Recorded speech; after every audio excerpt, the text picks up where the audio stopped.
Miracle Vitamin C drink, power your immunity. பொன்மனச்சம்மல் புரட்சித் தலைவர் எம்ஜிஆர், இதய தெய்வம் புரட்சித் தலைவி அம்மா தெய்வத்தை வணங்கி கண்ணன்கோட்டை தேர்வாய்க்கண்டை நீர்த்தேக்கத்தினை மக்களுக்கு அர்ப்பணித்து சென்னை மெட்ரோ ரயில் திட்டம் கட்டம் 2, கோவை மாநகரில் அவனாசி சாலை உயர்மட்ட சாலை, கரூர் மாவட்டம் நஞ்சை புகழீர் தடுப்பணை, நந்தம்பாக்கம் வர்த்தக சபை விரிவாக்கம் மற்றும் இந்தியன் ஆயில் கார்ப்பரேஷன் ஆகிய திட்டங்களை 67,758 கோடி ரூபாய் மதிப்பீட்டில் நிறைவேற்றிட அடிக்கல் நாட்டி விழா பேருரை ஆற்ற இருக்கும் மாண்புமிகு உள்துறை அமைச்சர் திரு அமித்ஷா அவர்களை I warmly welcome honourable union home minister Shri Amit Shah ji அவர்களை. இந்த நிகழ்ச்சியில் பங்கு பெற்று சிறப்புரை வழங்கிய மாண்புமிகு துணை முதலமைச்சர் அண்ணன் திரு ஓ பன்னீர்செல்வம் அவர்களை, நிகழ்ச்சியிலே பங்கு பெற்று சிறப்பித்துக் கொண்டிருக்கின்ற சட்டப்பேரவைத் தலைவர் அண்ணன் திரு பி தனபால் அவர்களை, நிகழ்ச்சியிலே பங்கு பெற்று சிறப்பித்துக் கொண்டிருக்கின்ற மாண்புமிகு தொழில்துறை அமைச்சர் சகோதரர் திரு MC சம்பத் அவர்களே, மாண்புமிகு அமைச்சர் பெருமக்களே, இந்த நிகழ்ச்சியிலே பங்கு பெற்றிருக்கின்ற பாரதிய ஜனதா கட்சியினுடைய பொறுப்பாளர்களே, பாட்டாளி மக்கள் கட்சியுடைய பொறுப்பாளர்களே, தேசிய முற்போக்கு திராவிட கட்சியினுடைய பொறுப்பாளர்களே, புதிய நீதி கட்சியினுடைய தலைவர் அவர்களே, மற்றும் நிகழ்ச்சியிலே பங்கு பெற்றிருக்கின்ற மாண்புமிகு நாடாளுமன்ற உறுப்பினர்களே, மாண்புமிகு சட்டப்பேரவை உறுப்பினர்களே, தமிழ்நாடு அரசின் தலைமைச் செயலாளர்களே, நன்றியுரை ஆற்றிருக்கின்ற தொழில்துறை முதன்மை செயலாளர்களே, மற்றும் இந்த நிகழ்ச்சியிலே பங்கு பெற்று சிறப்பித்துக் கொண்டிருக்கின்ற மத்திய மற்றும் மாநில அரசின் உயர் அலுவலர்களே, முன்னாள் நாடாளுமன்ற மற்றும் சட்டமன்ற உறுப்பினர்களே, வாரிய தலைவர்களே, முன்னாள் அமைச்சர் பெருமக்களே, பத்திரிகை மற்றும் ஊடகத்துறை நண்பர்களே, பெரியோர்களே, தாய்மார்களே, உங்கள் அனைவருக்கும் முதற்கண் எனது நன்றி கலந்த வணக்கத்தை தெரிவித்துக் கொள்கின்றேன். வேறு அண்ணா, பொன்மனச்சம்மல், புரட்சித் தலைவர் எம்ஜிஆர், புரட்சித் தலைவி அம்மா ஆகியோரின் வழியில் வந்த எனது தலைமையான மாண்புமிகு அம்மாவின் அரசு அமைதி, வளம், வளர்ச்சி என்ற முப்பெரும் கோட்பாட்டின் அடிப்படையில் நாட்டின் முன்னேற்றம் மற்றும் வளர்ச்சியின் பயனை அனைத்து தர மக்களுக்கும் பெரும் வகையில் பல்வேறு திட்டங்களை தீட்டி செயல்படுத்தி வருகிறது. இதனால்தான் தமிழ்நாடு எல்லா துறைகளிலும் அளப்பரிய முன்னேற்றம் கண்டு இந்தியாவில் உள்ள மாநிலங்களில் ஒரு முன்னோடி மாநிலமாக திகழ்கிறது என்பதை சுட்டிக்காட்டுவதில் நான் பெருமை கொள்கின்றேன். Tamil has been a pioneer in the construction of system tanks and effective water management since early Chola period. Honorable Amma accorded top priority for water management and implement rainwater harvesting as a people's movement. Continuing her legacy, several schemes like Kudimaramat, check dams, etc. are taken up in a big way across the state. Sir, I am happy to reveal that under Kudimaramat scheme, 6,278 tanks and water bodies were renovated at a total cost of 1,433 crore rupees with the people's participation. Further, 5,186 minor irrigation tanks and 25,987 ponds and oranges in rural areas were also renovated at a cost and total cost of 805 crore rupees by Rural Development and Panchayat Raj Department. This has largely augmented our water storage capacity. To ramp up the water conservation efforts and increase the collective storage capacity of irrigation tanks and water bodies, Honorable Amma's government launched Tamil Nadu Water Resources Conservation and Accumulation Mission in 2019.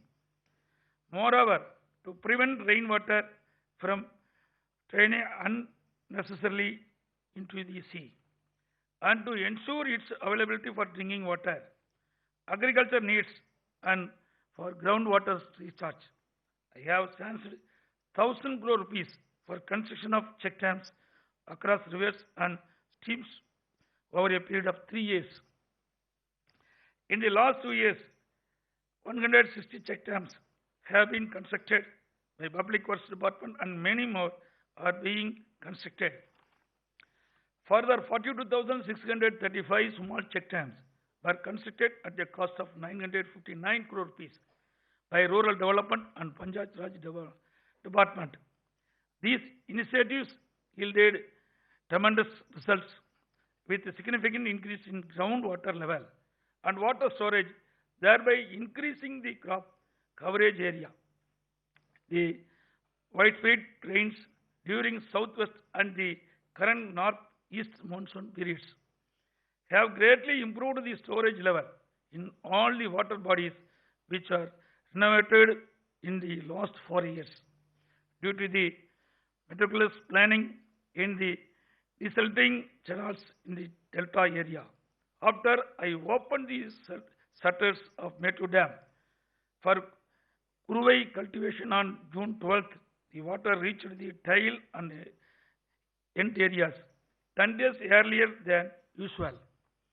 This had a major impact wherein the delta farmers have brought 4.12 lakh acres under cultivation, bringing a 30-year-old record.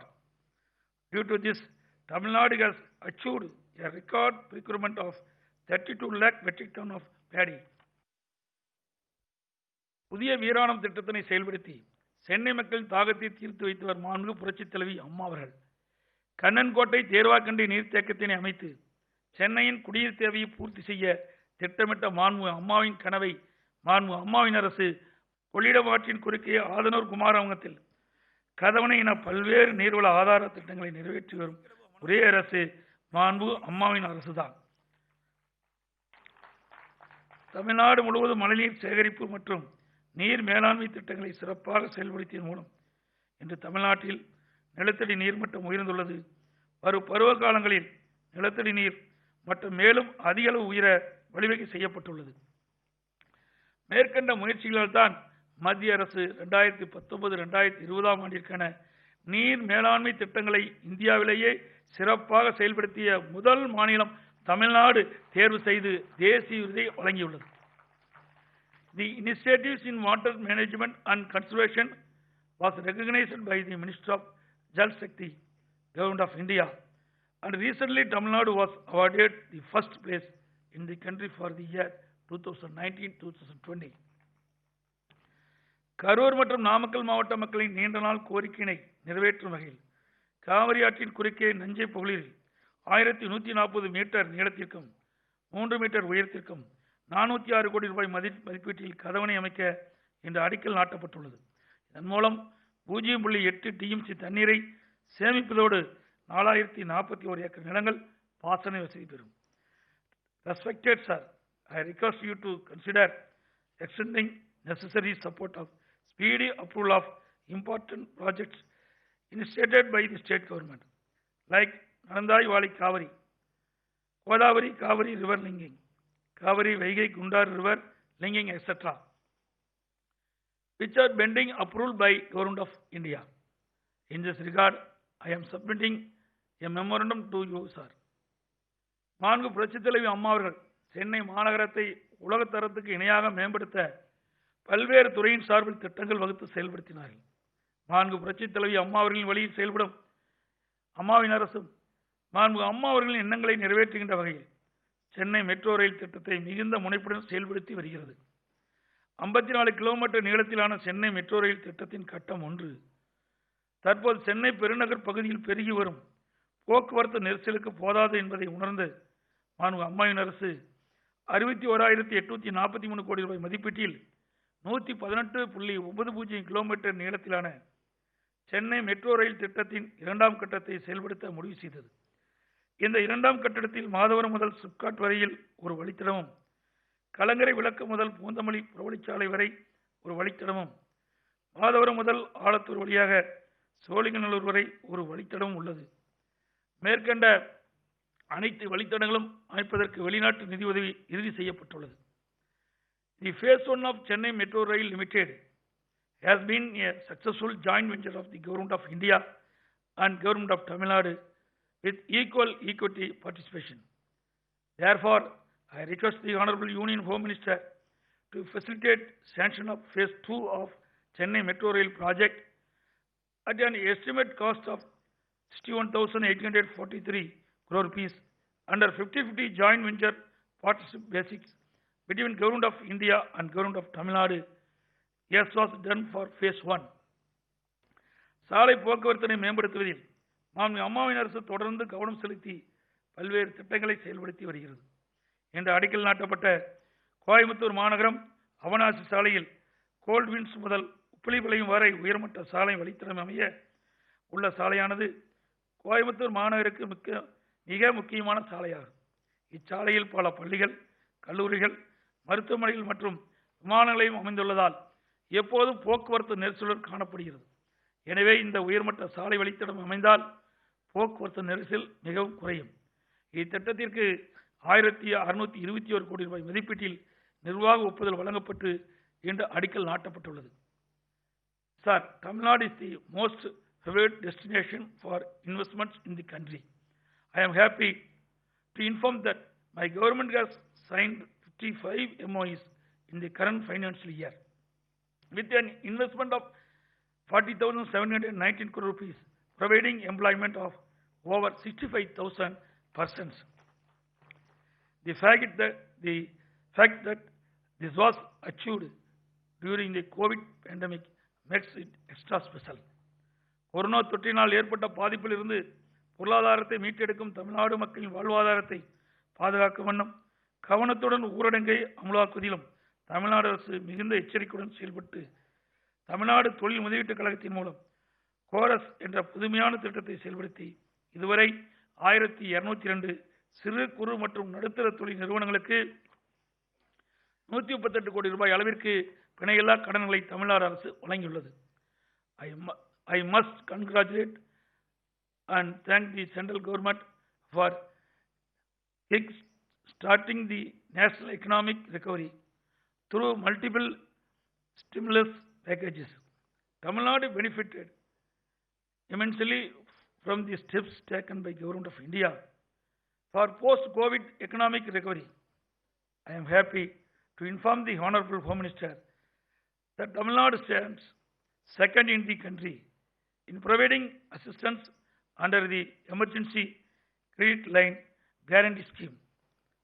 The public sector banks in Tamil Nadu have disbursed loans amounting to 6,980 crore rupees so far under this scheme. Indian Oil Corporation's POL Terminal Integrated Loop Complex and captive jetty at Kamarajar Port at a cost of 3,200 crore rupees will contribute significantly to the energy security of the state. The expansion of Chennai Trade Center at a cost of 309 crore rupees will add over 20,000 square meters of additional convention space to Chennai city and will help to position the city as a destination for global conventions and conferences. It will also contribute towards business development and export promotion. At this juncture, I would like to inform you that various measures were taken by the Honorable Amma's government in controlling the spread of COVID-19 pandemic successfully. Out of 7,66,677 persons tested positive as on date, only 13,400 are active cases in the state. The positive cases per day has reduced much from about 600 per day to less than 1,600 now. It is because of these proactive steps, the Honorable Prime Minister commended the efforts of the Tamil Nadu government. தமிழ்நாட்டின் corona பரவல் குறைந்து வரும் சூழல் நீங்கவும் நீடிக்கவும் அதனை முழுமையாக தடுக்கும் நாம் அனைவரும் தொடர்ந்து பாடுபட வேண்டும். இன்று திறந்து வைக்கப்பட்ட மற்றும் அடிக்கல் நாட்டப்பட்ட திட்டங்களை முழுமையாக நிறைவேற்ற அள்ளும் பகலும் அயராது உழைத்த அனைத்து அலுவலர்களுக்கும், பொறியாளர்களுக்கும், பணியாளர்களுக்கும், உழைப்பாளர் நண்பர்களுக்கும் என்னுடைய உளமார்ந்த நன்றியை தெரிவித்துக் கொள்கின்றேன். மாண்புமிகு கழகத்தினுடைய ஒருங்கிணைப்பாளர் மாண்புமிகு துணை முதலமைச்சர் அண்ணன் அவர்கள் குறிப்பிட்டார்கள். பாரத பிரதமர் அவர்கள் இன்றைக்கு ஒரு கடுமையான சோதனையான இந்த தருணத்தில் நாட்டு மக்களுடைய ஒத்துழைப்போடு மிக திறமையாக இன்றைக்கு வல்லரசு நாடுகளே பாராட்டுகின்ற அளவுக்கு இன்றைக்கு ஆட்சி செய்கின்ற பார்வையை நாம் பார்க்கின்றோம். இன்றைக்கு உலகத்தையே அச்சுறுத்தி கொண்டிருக்கின்ற கொரோனா வைரஸ் நோய் பரவலை இன்றைக்கு அல்லும் பகலும் பாராமல் உழைத்து அந்த நோய் பரவலை தடுப்பதற்காக கடுமையாக முயற்சி செய்து வருகிறார் பாரத பிரதமர் அவர்கள். ஆகவே அவருடைய கடுமையான முயற்சிக்கு தமிழகம் எப்பொழுதும் துணை நிற்கும் என்பதை நேரத்திலே தெரிவிக்க விரும்புகின்றேன். அதற்கு துணையாக நம்முடைய உள்துறை அமைச்சர் மரியாதைக்குரிய அமித்ஷா அவர்கள் அவருக்கு துணையாக இருந்து இன்றைக்கு அவர்கள் போடுகிற பாரத பிரதமர் போடுகிற திட்டங்களை மிகச் சிறப்பாக இன்றைக்கு செயல்படுத்தி இன்றைக்கு வல்லரசு நாடுகளில் தமிழ்நாடு இந்தியாவும் இடம்பெறுகின்ற அளவுக்கு இன்றைக்கு வளர்ந்து வருகின்ற காட்சியை நாம் பார்க்கின்றோம். எனவே இன்றைக்கு வல்லரசு நாடுகள் பாராட்டுகின்ற அளவுக்கு இந்தியா வளர்ந்திருக்கின்ற சொன்னால் பாரத பிரதமர் மாண்புமிகு நரேந்திர மோடி அவர்களும் மாண்புமிகு உள்துறை அமைச்சர் அமித்ஷா அவர்களும் எடுத்த முயற்சி தான் காரணம் என்பதை இந்த நேரத்திலே தெரிவித்து, நாடாளுமன்ற தேர்தலில் அமைக்கப்பட்ட கூட்டணி தொடரும் என்பதை இந்த நேரத்திலே தெரிவித்து, அனைத்து இந்திய அண்ணா திராவிட முன்னேற்ற கழகம் 10 ஆண்டு காலம் சிறப்பான ஆட்சி தந்திருக்கின்றது. பல்வேறு திட்டங்களை தமிழ்நாட்டு மக்களுக்கு தந்திருக்கின்றது. இன்றைக்கு தேசிய அளவிலே பல்வேறு விருதுகளை நாங்கள் பெற்றிருக்கின்றோம். எல்லா துறைகளிலும் விருதுகளை குவித்துக் கொண்டிருக்கின்றோம். அந்த அளவுக்கு சிறப்பான ஆட்சி தமிழகத்தில் இன்று நடைபெற்றுக் கொண்டிருக்கின்றது. மீண்டும் வருகின்ற 2021 சட்டமன்ற பொதுத் தேர்தலில் எங்களுடைய கூட்டணி அதிக இடங்களிலே பெருமான இடங்களிலே வெற்றி பெற்று கழக ஆட்சி அமையும் என்பதை இந்த நேரத்திலே தெரிவித்து, எங்களின் அழைப்பை ஏற்று தமிழகத்திற்கு வருகின்ற முடிவுற்ற பணியை திறந்து வைத்தும் பல்வேறு புதிய திட்டப்பணிகளுக்கு அடிக்கல் நாட்டிய மாண்புமிகு மத்திய உள்துறை அமைச்சர் திரு அமித்ஷா அவர்களுக்கு தமிழக மக்களின் சார்பாக எனது சார்பாக மனமார்ந்த நன்றியை இந்த நேரத்தில் தெரிவித்துக் கொள்கிறேன். On behalf of the people of Tamil Nadu, I thank the Honorable Union Minister Thiru Amitsha ji for having accepted our invitation and graced the function. இந்த விழாவை சிறப்புற நடத்துவதற்கு அனைத்து ஏற்பாடும் செய்த நல்ல உள்ளங்களுக்கு எனது நன்றியை தெரிவித்துக் கொள்கிறேன். நன்றி, வணக்கம். Miracle Vitamin C Drink, power your immunity. News 7 Tamil தொலைக்காட்சியை TAC TV, SCV, TCCL, VK digital, Aadhaar, Jak TV, Akshaya digital ஆகிய கேபிள் கனெக்ஷன்களிலும், Airtel, Tata Sky, Sun Direct ஆகிய டிடிஎச்கள் உட்பட அனைத்து முன்னணி கேபிள் கனெக்ஷன்களிலும் காணலாம்.